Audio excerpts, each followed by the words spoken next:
All right, let's talk about one of the most fascinating and maybe one of the most tragic figures in all of history, J. Robert Oppenheimer. And to really get his story, we have to look at it through this really powerful mythic lens. This is the story of the American Prometheus. So let's start way back with the Greek myth of Prometheus.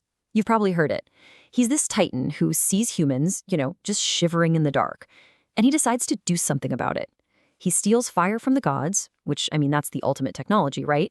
And he gives it to humanity. And of course, it completely changes the game for us. But, and this is a huge but, this amazing gift came with a terrible, terrible price for him. For his trouble, he was punished for all eternity. And that idea right there, this revolutionary gift that leads to just unimaginable suffering for the giver, that's the key. That is the absolute key to understanding the story of Oppenheimer. So that brings us to the big question. Who was our modern-day Prometheus? Who's the guy who gave humanity a brand new, terrifying kind of fire and then was punished for it? Okay, so first up, forging atomic fire. Let's dig into how this man came to be, the guy who could actually harness the power locked inside the atom. It's an incredible story. J. Robert Oppenheimer wasn't just smart. He was on another level right from the very beginning. He grew up in this home just filled with art and deep thinking. Get this, at 12 years old, 12, he's already writing back and forth with professional geologists, and they were so impressed they invited him to give a lecture at their club. It's unbelievable. A true prodigy, no question about it. So that genius of his, it rocketed him right to the top of theoretical physics, which was this brand new, super exciting field at the time. But here's the thing that made him different. It wasn't just about the science. He had this incredible, almost magnetic leadership quality. That's why they picked him to lead the Manhattan Project. He was the one guy who could wrangle hundreds of brilliant and, let's be honest, probably very difficult personalities and get them all aimed at one single world-changing goal: build a bomb. And that leads us here, to the moment that fire was finally unleashed. This wasn't just some lab experiment. No, this was a moment that would literally transform the world forever. And here is why it was so different. This wasn't just a bigger cannon or a faster plane.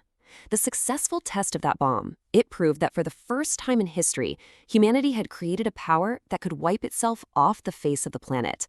Total annihilation was now on the table. The rules for war, for politics, for our very survival, everything just changed in a flash.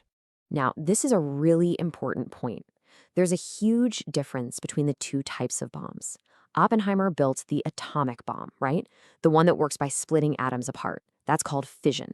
But then, they wanted to build the hydrogen bomb, which works by fusing atoms together, and it's hundreds of times more powerful. And Oppenheimer, he fought against it. Hard. It's like he knew he had created a monster, and he drew a line in the sand, saying, no, we are not going to create an even bigger one. And you can just feel the weight of what he'd done crushing him. It wasn't theoretical anymore. After Hiroshima and Nagasaki, he went to President Truman and said those famous, haunting words, "Mr. President, I feel I have blood on my hands." You can see it right there. The creator was already being haunted by what he'd brought into the world. And this is where the story takes that tragic, almost inevitable turn. Just like the myth of Prometheus, Oppenheimer was about to be punished for the very gift he had just given his country. So what happened? Well, after the war, he desperately tried to put the genie back in the bottle, or at least control it. He argued for international control over all this nuclear tech. He warned, over and over, against getting into a crazy arms race with the Soviets. But this was the height of the Cold War. It was the McCarthy era. And in that paranoid atmosphere, his calls for caution, they didn't sound like wisdom to the powerful people in Washington. They sounded like disloyalty, like he was a risk. Okay, get ready, because the parallel to the old myth here is it's absolutely chilling. Remember Prometheus? He was chained to a rock, and every single day, an eagle, the symbol of the god Zeus, would come and eat his liver. Now look at Oppenheimer. He was dragged through a security hearing that just tore his reputation to shreds. An attack that came from the U.S. government, whose national symbol is, you guessed it, the eagle.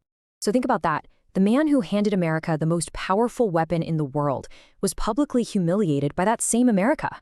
The country's biggest scientific hero was thrown out, labeled a security risk, which back then basically meant he was seen as a traitor. And Oppenheimer's story doesn't just end there as a piece of history. It leaves all of us with this huge, thorny dilemma, one that we are still grappling with right now, today. It turns out Oppenheimer was right. He was afraid that this atomic fire couldn't be contained, and he was absolutely spot on. He warned that this knowledge would spread, and, well, look, it did. The nuclear club, as they call it, started with just a few countries, but it kept growing. The secret was out for good. He just understood something fundamental about knowledge.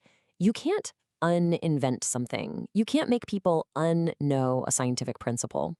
He used this great analogy. He said that kind of knowledge is like ice in the sun. You can try to keep it secret, but eventually it's just going to melt and go everywhere. And his vision for the future was, honestly, it was scary accurate. He warned that the biggest threat wasn't going to be this massive World War III between superpowers. No, he said the real danger, the thing to worry about, was a small group, maybe a terrorist group, getting their hands on just one bomb and smuggling it into a city. He basically predicted the kind of threats we worry about all the time now. So, in the end, the story of the American Prometheus brings us right back to this one central, urgent question. Oppenheimer gave humanity a new fire, a terrifying fire, the power to either create wonders or to completely unmake our world. And so the challenge he left us with, the one we wake up with every single day, is how do we keep from getting burned?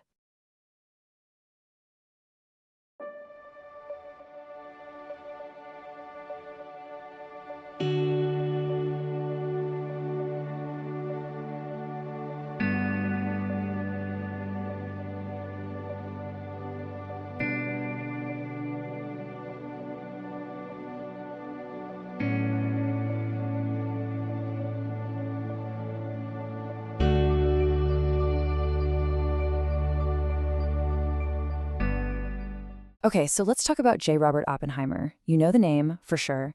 You definitely know about the bomb. But if you really want to understand the man who literally changed the world, you have to go all the way back to the beginning, to this fragile, sheltered kid. And that, right there, is where the paradox of his entire life really kicks off. I mean, just look at the contrast on this slide. It's wild. On one side, you've got this confident, intense leader who commanded an army of scientists to basically harness the power of a star. And on the other, a quiet, kind of fragile-looking boy, just surrounded by books. And believe it or not, these two people, they're the same guy. The real question is, how? And that's really the central puzzle of his life, isn't it? It's the big question we're going to try and unpack here. How on earth did that little boy transform into the man who would build a weapon of such unimaginable power that it changed the course of human history forever? Well, it all starts here, in what you could pretty much call a gilded cage. His childhood was this incredibly protected, almost like a hothouse environment. It was all meticulously designed to grow this brilliant mind, but at the same time, it completely cut him off from the real world. You know, in his own words, he described himself as unctuous, repulsively good. His parents' constant protection meant he never really learned how to be anything else. So what you end up with is this mind that's just razor sharp, but an emotional core that's incredibly brittle and just totally unprepared for what life was going to throw at him. And his intelligence, I mean, it was staggering. He was a true prodigy. But here's the thing. Being that far ahead of everybody else, it comes with a price. It started to breed this kind of arrogance, this certainty that he was different, that he was superior. And that belief would end up being both his greatest asset and, well, his most dangerous flaw. So you've got this massive imbalance going on, right? His mind is like a rocket ship, just blasting off. But his emotional maturity, it's still stuck on the launch pad. He was an absolute genius who had no clue how to handle failure, rejection, or just the regular messiness of being human. And then, bam, reality came crashing in. A single, really formative incident at a summer camp just completely shattered his sheltered worldview and taught him a brutal lesson about how cruel the world could be. He made a pretty minor complaint about some crude behavior, and the retaliation was just swift and horrifying. The other campers were told he snitched, and what they did next, it wasn't just bullying. It was a calculated act of humiliation, totally designed to break him. But here's the thing. He didn't cry. He didn't complain. He just absorbed all that abuse and locked it away, building this hard internal shell, This grim, stoic silence became his go-to defense mechanism, a way to endure hardship that would pop up again and again throughout his life, especially during that infamous security hearing years later. So that unresolved tension, it didn't just vanish. When he went off to Europe for his advanced studies, the pressure cooker environment there finally pushed his brilliant but incredibly fragile mind right to its breaking point. So he arrives at Cambridge, which is like the absolute epicenter of physics at the time, and he's ready to conquer it. But there was one huge problem. His mind could dance circles around complex theories, but his hands, they were clumsy, totally inept in the lab. For a man whose entire identity was built on his intellect, this failure was just catastrophic. It sent him into a complete spiral. Just think about what that means for a second. The one thing that defined him, his genius, was suddenly not enough. And faced with that kind of failure, all those old childhood insecurities came rushing right back to the surface, and the pressure just triggered a complete mental breakdown. And in a shocking, totally desperate act, he laced an apple with toxic chemicals from the lab and left it on his tutor's desk. It was an act that could have, and probably should have, destroyed his entire future. The only thing that saved him was his father, who rushed over to England and managed to negotiate a deal. No criminal charges, but in exchange, Oppenheimer had to get mandatory psychiatric help. So how do you even come back from a moment like that? A moment that could have completely torpedoed your life? For Oppenheimer, it wasn't just about passively recovering.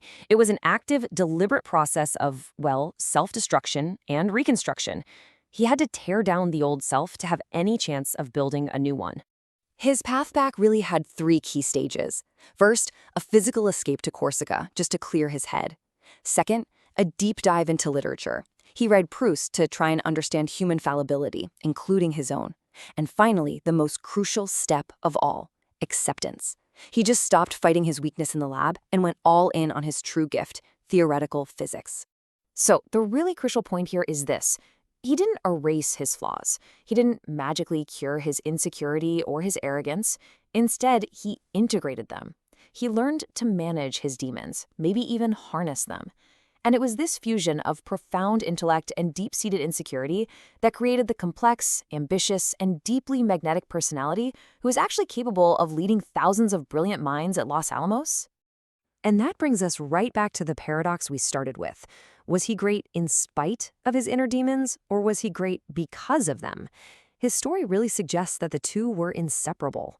The turmoil wasn't just some footnote to his genius. In a way, it was the very forge in which that genius was shaped.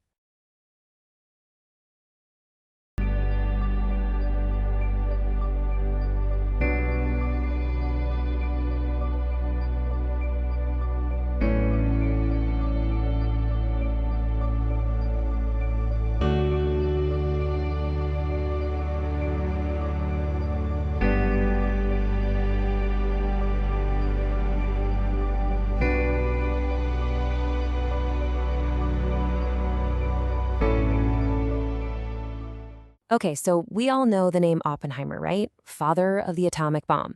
But here's the thing. The man who built that bomb, he was forged long, long before Los Alamos. Today, we're going to dive into the paradox of the young J. Robert Oppenheimer, a mind that was, both brilliant and maybe even dangerously unfinished.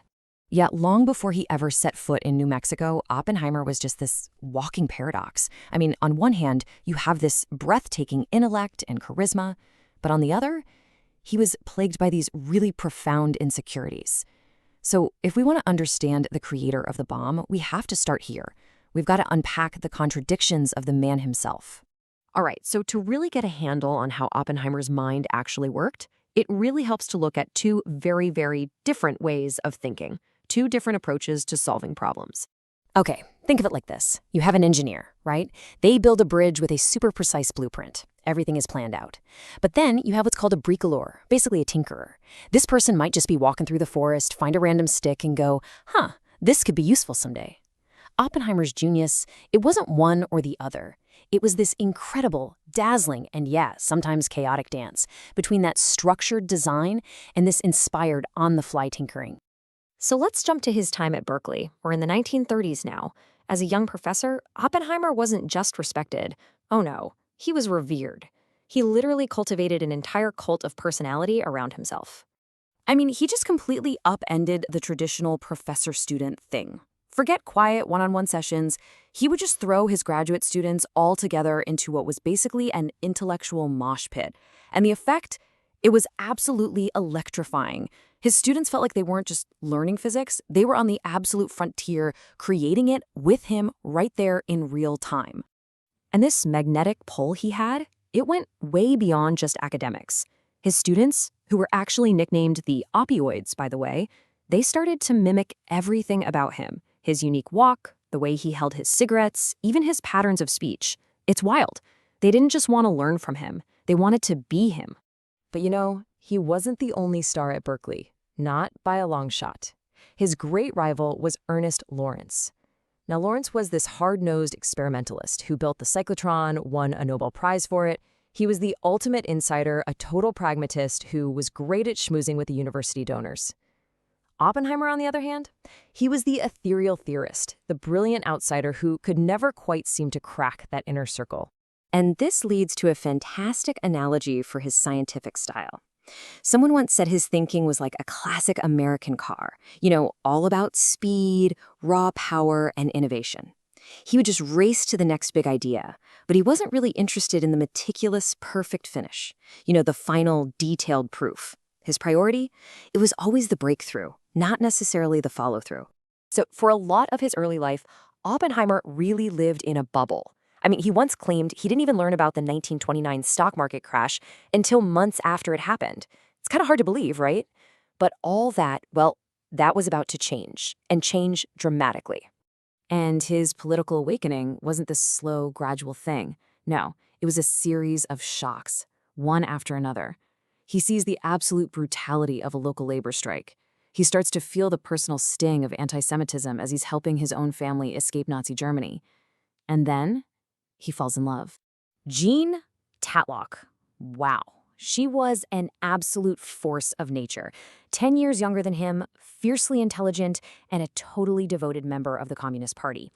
The relationship was, it was passionate, it was volatile, and it completely remade Oppenheimer's worldview. It yanked him right out of his academic ivory tower and threw him directly into the turbulent political currents of the 1930s. And this is a really important point to make. Oppenheimer started donating generously to causes that were championed by the Communist Party. He was definitely moving in those circles, but, and this is key, he never became a card-carrying member. He was always what they called a fellow traveler, an ally, a sympathizer, who always maintained this deliberate and, you could say, perhaps strategic, distance. So all of this builds to what is really the central paradox of his pre-war career. Here's a man with an almost supernatural ability to start things, but a really frustrating inability to finish them. It is truly astonishing when you look back at his work from the 1930s. His papers laid the essential groundwork for some of the most profound discoveries of the entire 20th century. We're talking neutron stars, black holes, quantum field theory. He literally saw the theoretical path to understanding the gravitational collapse that defines a black hole. He was decades ahead of his time. Decades. Here's how it would go. He'd identify a problem, sketch out a brilliant theoretical solution, and point the way forward. And then he'd just lose interest and move on to the next big puzzle. It's like the saying goes, he opened so many doors, but it was almost always other scientists who walked through them to claim the Nobel Prizes. You see, his mind was so incredibly fast that he was the ultimate catalyst for other people. Colleagues used to say you could bring him any idea, and within seconds, he'd find its weakness and tell you exactly how to fix it. But that same intellectual restlessness, that lack of finishing power, as it's been called, it meant he rarely had the patience to stick with one problem long enough to solve it completely himself. And all of this, it leaves us with the ultimate question, doesn't it? Because this was the man the U.S. government would choose to lead the Manhattan Project. A trailblazer who almost never finished the trail he started, a man of just immense genius, but also immense flaws. So, could he, of all people, actually see this one single, monumental task through to its terrifying conclusion?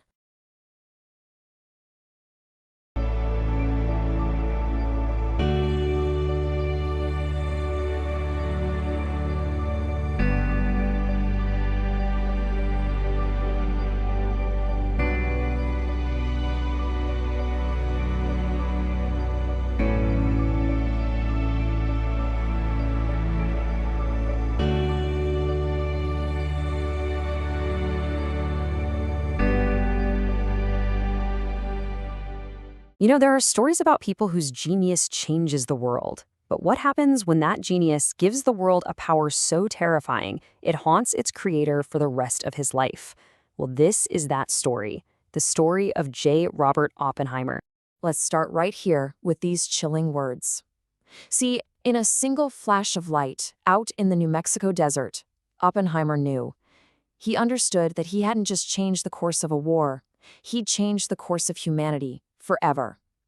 It's the sound of a man who realized he'd created a miracle and a monster. So, how did we get here? How did one man get to this point? Well, it all starts with a scientific discovery in a German lab that put the entire world on a collision course with a weapon nobody could truly imagine.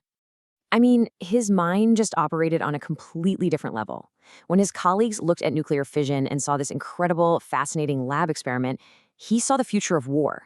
He got it, instantly. The chain reaction, the unbelievable energy release, and what that would mean on a battlefield. And this right here, this really puts the stakes into perspective. This wasn't just some academic puzzle. The world's greatest scientists, a lot of whom had literally just escaped Nazi Germany, were now in a desperate race against time. And the fear was very, very simple. What if Hitler gets the bomb first? What's wild to think about now is just how naive the world was about atomic power before the bomb. People saw radioactive materials as this magical, cure-all novelty. They sold it in health tonics. And that story about the playboy whose jaw fell off because he drank radioactive water every day, it's gruesome, but it shows you just how little anyone understood what they were dealing with. So that fear of a Nazi bomb, it lit a fire under the US government. And it launched the most ambitious, most secret project in history.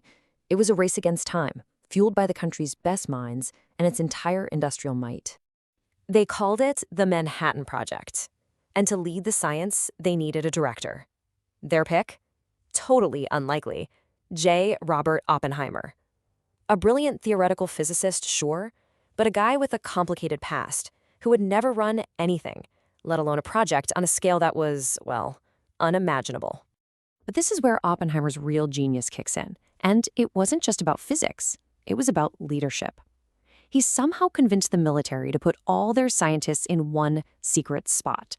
Then he used his incredible charisma to persuade Nobel laureates to pack up their families and move to a secret city he was building from nothing in the middle of the desert, Los Alamos. And get this, the average age of the scientists working at Los Alamos was just 25 years old. Can you imagine? It was a city of young, incredibly driven geniuses, all united under Oppenheimer's captivating leadership, all believing they were in a race to save the entire world. And that race, it led them from their secret city on a hill to a desolate patch of desert nicknamed Jornada del Muerto, the Journey of the Dead. It was there that they arrived at the moment that would change everything, forever. July 16th, 1945.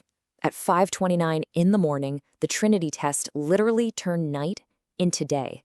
And in that instant, everything theoretical became terrifyingly, blindingly real. Not even a month later, this new power was unleashed on people. This quote from the co-pilot over Hiroshima, it just says it all. It wasn't just destruction, it was complete erasure. A city and everyone in it just turned into a boiling stain on the earth. The scale of this power was like nothing humanity had ever seen. The bomb dropped on Hiroshima had the force of 15,000 tons of TNT. And as you can see here, that was just the beginning. The weapons that came later were hundreds of times more powerful. And the human cost, it's just staggering. 200,000 people. But the deaths didn't stop when the mushroom cloud faded. For years after, radiation sickness and cancers claimed more and more lives. A single weapon, a single moment, with consequences that are still rippling through generations. So while some people were celebrating victory, Oppenheimer was facing a profound moral crisis. The creator was completely consumed by the horror of his creation. President Truman, on the other hand, was less bothered. He famously dismissed Oppenheimer as a cry-maybe scientist. But the man they celebrated as the father of the atomic bomb, the face of American scientific victory, he was about to become an enemy of the very state that he had helped save. I mean, look at this timeline. His fall from grace was unbelievably fast. World War II ended, the Cold War began, and suddenly, in this new climate of paranoia and fear, America's hero became its #1 suspect. Oppenheimer became a target, Why? Because he started advocating for international control of nuclear weapons. He opposed building the even more powerful hydrogen bomb, and that put him on a collision course with powerful people in Washington, especially a bitter, vengeful man named Louis Strauss. They decided he had to be destroyed. He was dragged into this brutal security hearing that was, for all intents and purposes, a show trial. It was a total sham. They illegally wiretapped his phones. The prosecutor was given transcripts of Oppenheimer's confidential talks with his own lawyers. They picked his life apart, twisted his words, and questioned his loyalty. And the final act was just pure, calculated cruelty. They timed the verdict to be delivered just 1 day before his clearance was going to expire anyway. The message couldn't have been clearer. This wasn't about security. This was a punishment, a public branding of a man they once called a hero. Can you imagine the betrayal? The very nation he'd given the ultimate weapon to had now completely turned on him. It left him feeling like a total stranger in his own home. He never served the U.S. government again. His brilliant public life was over. He just retreated to a quieter life, spending the rest of his years in a self-imposed exile from the same corridors of power he once commanded. So what's the takeaway from all this? Oppenheimer's story is this tragic, cautionary tale about what happens when genius, power, and politics collide. He unlocks the fundamental secrets of the universe, only to be crushed by the very human world of jealousy, ambition, and fear. He became death, the destroyer of worlds, and in the end, he was destroyed by the world he helped create.